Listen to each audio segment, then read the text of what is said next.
Imms, how are you doing this evening? Proper man, how are you, my brother? No, I'm doing good. You're all suited up. What's going on? It's like I said, this is a very good year for the AC boxing sport and entertainment. So we had a wedding today for my former world champion, who is Paulus the Rock Ambunda. He just got his special one today, officially, even though they've been together for more than 17 years. So Sure. I think it's a very good experience and also a good example for us. Just to look up to him and say, okay, congrats, man. Like today, the whole day, as you can see, most are still on my suit. No, I can see it. Like you need to go to our Facebook page for those that don't know how Imms is looking like right now. You will see how it looks like. Yeah, I was even supposed to go home and change, but I said, work is work, man. You know. So when duty calls, you just need to show up. No, certainly. Now, Imms, people don't know who you are. People know of the people you've trained, but who are you? Well, my name is Emmanuel Ndapewa Paulus. So Moses is my father's name, so they actually just call us Imms Moses.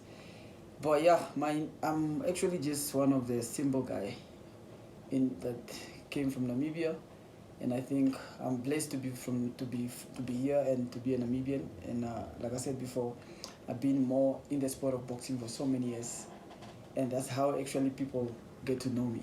Now, talking about boxing, and this is a question that always comes to mind, is you chose to train. How did you get into training? Boxing was always one of those good sports to us, and I didn't really have that interest of becoming a fighter. But I've been around for so many years. You see me having my brother as a boxer, Paulus Moses. Yes. And of course, people might think maybe I started boxing because of him. No, that's not the case. Actually, I started getting involved in the sport of boxing in Lutherets, that's in Karas region. Are you from Lutherets? No, yeah. But I stayed there for so many years. So, because me, from my sibling, I'm one of those ones that always go wherever. Yes. So I've been in Swakop for 2 years. I've been in Lutherets like 3 years. And that was like 2000, you know. Yeah. And of course, in Lutherets, I saw there was an interest in boxing because I started as an official, like a referee and a coach, because there was no people. So now the sport need to grow and we can just do both, man. I was like a coach, and then I'm an official. And then I used to go to the gym and help the guys out because I have that background, because from my family, actually, we fight, man. We can fight. That is true. I mean, yeah, you can even just check now. Yeah. If you look in the history of boxing in Namibia, I've got like maybe 5 or 6 nephews. Are you serious? My brother, Desert Storm, Frame Nangolo, Mosquito. You know, I've got JJ. Yeah. So my whole family is more like we are coming from a fighting family, man. But not in the street, but we know how to fight. Yeah. So yeah, when I was in Lutherets, that's where now I started as an official, like helping the guys out, also as a coach, and a coach also at the same time. So now, every time when we have events in Lutherets, then instead of being a coach, then I become a referee or a judge. And then there was a time, I think it was 2001, there was a national championship took place in Windhoek at Ashipena. So now I was a team manager for Karas. And that was actually the time that I left Lutherets and never go back. So I only went back now to go visit, I think since 2001, maybe the next 8 years I was not in Lutherets. Okay. So when I came to Windhoek with the national championships, being a manager of Karas region, and then I didn't go back to Lutherets. Then I stayed here in Windhoek because I've got family here. I stay with my brother. We have a family house there in Shandubala. So then, because my interest of being in boxing was already there, so then I just decided, okay, let me go with Hitman at the gym always. So that time Hitman, he's training with Nesta. Yes. So I used to go to the gym, checking. Then I always want to be a coach.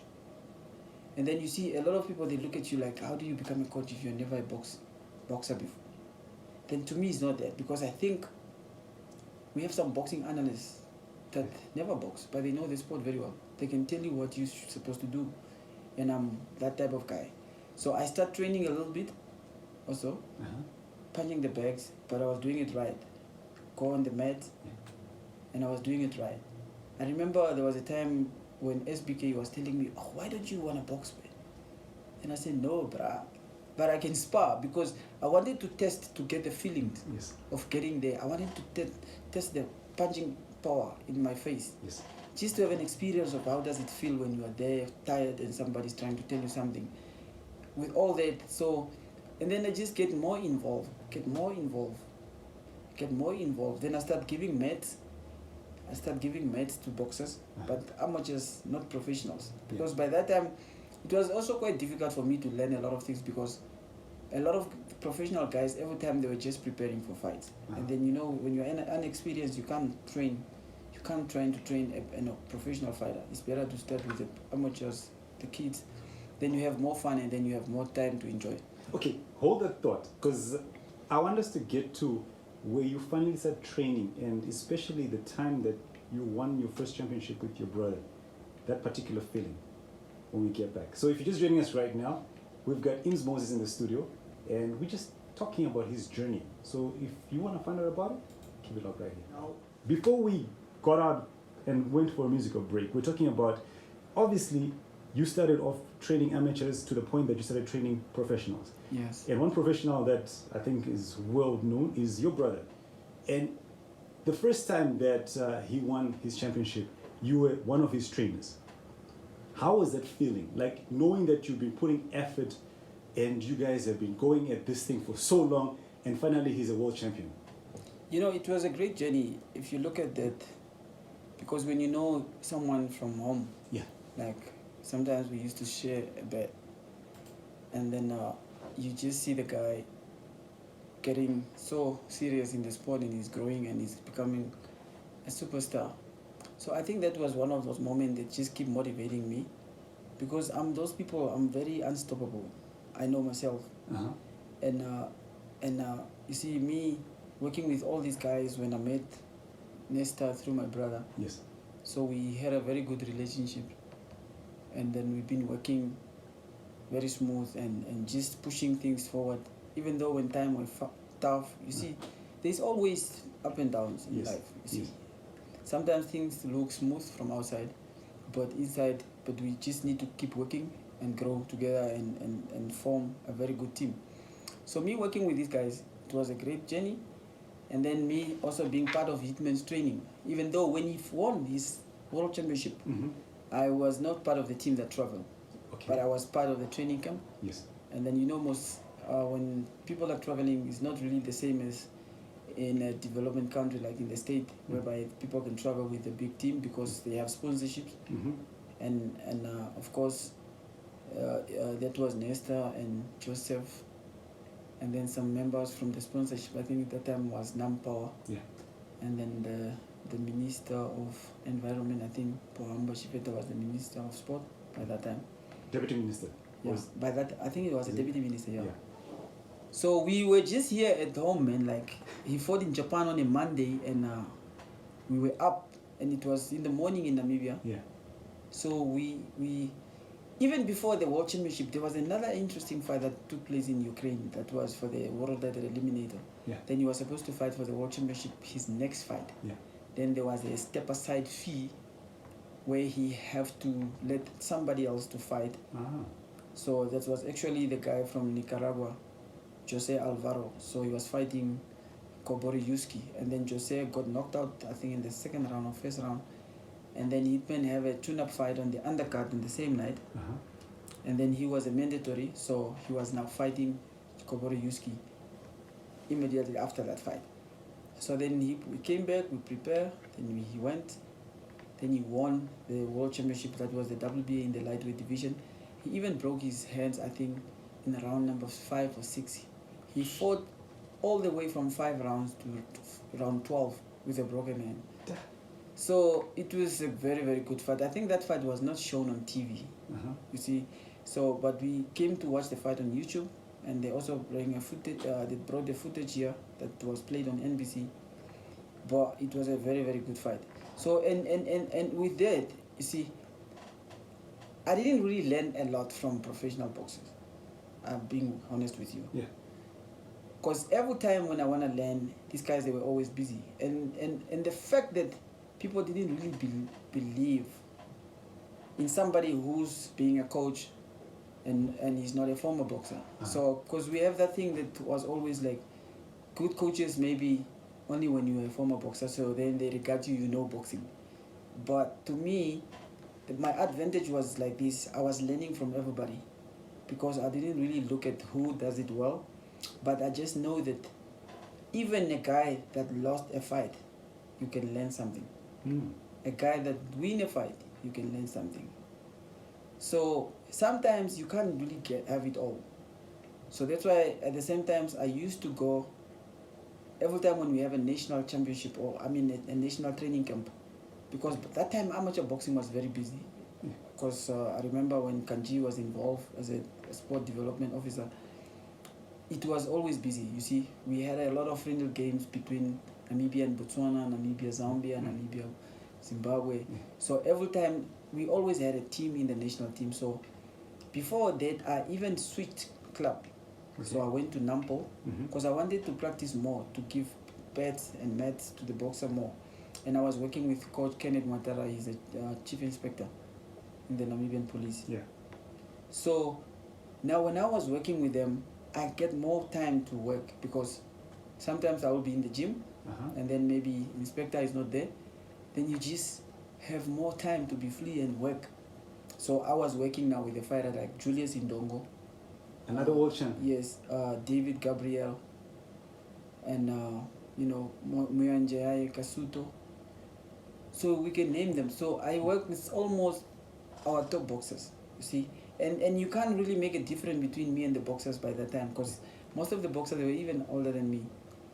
But to me, because I always have a dream that there's a lot one can do in boxing. Yes. Even you don't really necessarily need to be a boxer to become a trainer. So, and I have learned something also in former boxer becoming coaches. They normally teach boxers the way they used to fight. You see, so they have a certain style that they like. And that is an advantage and a disadvantage, because what if that cannot work? Because with me, how I study boxing, because to me, I was just trying to make boxing look very simple to me. I want to learn everything, even every little thing that you might not even think. Somebody think when you hit hard. Yeah. And somebody they believe in a fighter who doesn't go backward. Somebody believe in a fighter that just go forward. Yes. The hard hitting punch, a fighter that throw a lot of combination. But what if you are a forward fighter and you meet a guy who is also a forward fighter? Interesting. So how will you survive? Maybe the other guy, he will be more, maybe 20% powerful than you. Yeah. How will you manage with that guy? Running away or moving around does not mean you are scared. It's just being smart and avoid getting hit and make him pay and win the fight. So those are the type of things that I'm being learning as a trainer. Thinking that most of the fighters that come forward, they struggle with another fighter that come forward. Yeah. And most of the fighter, and imagine now when you have a trainer that like boxers to come forward. Obviously, he will force them to work. Yeah. And then when he come into a fight and then he just meet somebody who run away. Not really run away, move around the ring, jab, two punch, grab him, two punch, hold him, just play with him. And then what you're going to do, your fighter will frustrated and you get beaten easy. We'll be back on the other side. This conversation is getting interesting, but we quickly need to take a musical break. We'll be back. Keep it locked right here. It is Fresh FM that you're listening to right here on 102.2 Studio. I'm joined by Imms Moses, and he's the man behind a lot of world champions from Namibia that you've been screaming and going crazy about. But tonight, we're just talking about his journey, how he started off, from just being the person that used to go to the gym, watching other fighters, to actually starting to train them and becoming remarkably good at it, that he's trained world champions. Now, obviously, having progressed, trained the champions, you then decided to start your own entertainment and sponsoring company known as AC. And you recently launched it. I saw the photos and I've been to the gym, beautiful gym.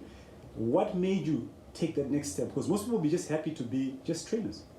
Yeah, let me just take you a quick back because before even that, I've been involved in the amateurs. You see, like I said, when I switched to Nampo, yes, I've been training amateurs. I've been in the national team. I mean, in the camping, where I trained the national team boxers. Where to a point whereby I was selected to be an assistant coach in the national team because sometimes number don't lie because and the fighters know who trained them. Yeah. Especially in the national team. So I've been working with senior coaches like Kennedy Matara. And of course, I remember my first international game, I was coaching the national team as an assistant for the Zone 6. We did pretty well with all the work we put in because I was always in the training camp, but I was not staying there. I don't even eat there. Because our house is just in Shandubala. I work from home in the morning. When these fighters are going to run, I'm there 5 o'clock in the morning. Sure. You see? So this thing was just to me. Sometimes I ask myself a question, why am I always here? Like, I don't even get paid, man. Like, but I was just doing that. And a lot of people, sometimes you can really feel people don't want you to be there. They think maybe you like things or you want what. But it was helpful because there was no one to train the guys most of the time because me, I have time, see? And I didn't have a lot of stuff on me, like responsibilities apart from my rent. And that time, even when I was at VTC, and then I was working at Spare as a waiter. Yeah. So, and I was always having money anyway. I didn't have a problem because as a waiter, then I'm a good talker, you see? At Spare, we were the guys that always have money. Yeah. So, and I actually went to Spain because most of my friends, they used to work there. The Poli, Philip Kambala, Thomas Nakasole, Amen, all those guys. Yeah. So now it was just a chilling spot for us, but it's like we were making our money. And then in the afternoon, I go to the gym. Just like that. So now being in the national team also, that already gave me an exposure. Yeah. And my thing is here, when I land in Botswana, I engage with other trainers. I engage with other fighters from South Africa, other countries. When we came back, and then I was again part of the team because there was no way you can take me out of the team. There used to be some politics as well. Politics always be there. And then I was again a coach, an assistant coach to go to all African games. That was in Algeria. We flew to Algeria, and then we got, I think, 2 medals with Utoni and then Paluca, Simon Johannes. Then we came back, and then I was appointed to be the coach of the under-20 youth game that was in Potchefstroom, South Africa. I went there. Namibia won as the overall boxing with 7 gold medals. Then we came back, and then now by that time we had a team going to all Africa. I mean to Algeria for Olympic qualifiers. So in that team, it's the same team that went to all African games. And then we did so well. I just saw my name was not in the list as a coach, but I was still training the guys. So I never cry. So that was the team of the Julius, Utoni, Kasuto, and who else was there? Baluka, Topios Muniango. All those guys, when they went there, and then Utoni qualified for Olympics. I don't know what happened. I think Indongo lost in the first round. And then he was out of the tournament. So now, and then there was a time they removed him from the team because apparently he didn't want to train with the guys after he lost because it was very snow. So, and when he explained to me, he said, no, he just didn't want to go and run in the morning, but he was always at the gym like to spar them. Yeah. Because also like to go run if you are out of the competition doesn't really make sense, but if you're still helping the guys for sparring, I think it's okay. Yeah. So then he was removed from the team. So that team came back to Namibia, and then the second Olympic qualifier was in Namibia. I was not part of the coaching, you see. But now, Indongo was removed because every boxer have 2 opportunities to qualify. So now, because to me, I was the guy that I must find out why you remove the guy. Give me the answer. Yes. So you can't remove me and then you just keep quiet. So they removed the guy, and then I took that fight on me. I said, okay, I will find out. Can a boxer be removed without a reason? So they replaced him with someone else. So we had Olympic qualifier in Windhoek. It was at UNAM. Then I looked for a number of the president of IBA. That was Mr. Bernard. Then I text him, I say, I have a problem with my boxer. I said my boxer even. Indongo is suspended from the team, but he didn't do anything. They said, no, there was no a letter that was written to us that he's out of the team, because every fighter have 2 opportunities. And then the first team that you submit supposed to, if they don't qualify, you have another opportunity. So his name was still in the team. They said, no, he is not suspended. So unless they send us a letter, so then we ignore that. Yeah. So we just keep quiet. I say, Indongo, no, you are still in the team. Yeah. You are just not in this team, but your name is there. Yeah. So let's just train. So we were training. When the national team was put in the camp, they were staying at the Safari Hotel. Yeah. I was training in Indongo. Yeah. At home. From home to the gym. We train. Yeah. And then competition time, we went there for the weigh-in. All the officials were not from Namibia. So when the people were calling the name for the weigh-in, we went there, me and Indongo. Yeah. And then the team that in the camp were there, and the coaches, I remember the mistake I received, the Kenneth Matara as well. So now, when they call the boxers on the scale, so Indongo's name was called, he jumped on the scale, but the guy who they replaced him with was not on that list. So Indongo jumped on the scale. Yeah. Then he weighed in, so they can't say it because it was not official. Nobody, it was just the thing of you being removed from the team. Yeah. So now I'm not in the team, the guy who trained him. Yeah. But I say, guys, let's do it for the country. Indongo is in. So you guys, you can just give him water. We can shout and coach him from outside. Yeah. You know, UNAM's basketball court is very small. Yeah. That's where the championship was. So Indongo, he fought the first fight, he won. The second fight, he won. The third, he won. We saw Indongo is in the semi-final. Boom, he qualified for Olympics. Amazing. The next week, on Monday, they announced Namibia qualify 2 boxers because Utoni already qualified in Algeria. Yes. You see, so now it's no more suspension stories and stuff, because it was not even official. It was just this politics inside. Yeah. So now they announced to the public, no, Namibia qualified 2 boxers to Olympics, Julius, Indongo, Jafet Utoni, and then Kasuto also qualified. So that same year, we sent 3 boxers to Olympics. Impressive. We're going to take a quick musical break, come out and close off with the AC Boxing, Sports and Entertainment, and what the future holds for this man. I tell you, we'll need to bring him back, but obviously time not being on our side, we're quickly going to do this, and on the other side of this, to wrap up things right here on Fresh. We have the man in the studio. We have exactly 4 minutes before we have to sign out, but Imms has got so much to say. Like I say, we'll try to get him again, but before we wrap up, quickly take us through the AC Boxing, Sports and Entertainment. What's that all about? The AC Boxing, Sport and Entertainment is an umbrella where we have a boxing gym where we train our fighters, and we just launched a promotion company because it was very difficult for us to have fighters and we don't have a promotion company. Okay. Because when you look in the history of boxing now in Namibia, promoters hardly promote fighters that are not from their clubs. So, and our aim now when we launch the promotion, we actually look at talent, and we have a couple of fighters that we are working with. We just signed up former Olympian Matthias Hamunyela, 45. You know, he was at the Olympic 2016 in Rio, in Brazil. So he's going to turn professional now on the 6th of December. At the same time, when we launch the promotion, we already have a fight schedule, which is taking place next week, Friday night fight. It's going to be a boxing day. Yeah. So, of course, that's just one of our dreams come true because, you know, and we're working so hard without a sponsor to fund our event. I'm actually doing everything for myself. And, of course, the event it's going to cost me like 100,000. So I have to make sure that fight, I must get that money. So, and we don't have a sponsor, but you're making it happen. Yeah, of course. Yeah, I will use my brain. It's my credit card. So the thing is, with AC Boxing, we are looking at fighters because the only thing that made us is boxers. Boxers come first to us, and of course we have to make sure that they must be in a comfortable position for them to be able to perform. So when we sign fighters, we don't sign fighters and train them. We actually give them option. Option 1 is to sign you up, and then you choose the trainer of your choice. Okay. So.